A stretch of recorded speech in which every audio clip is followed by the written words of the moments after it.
Ja, wenn ich jetzt noch die neuen Stühle hier hätte, so, Mensch, die in der Garage noch stehen.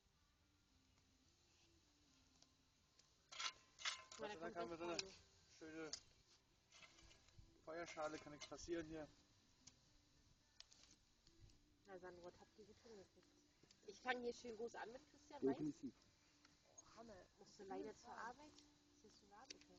Ja, man muss das ist nur die Hose, die jetzt so heiß macht, ne? Nee, mein Gesicht gerade. Dein Gesicht, oh, Hammer.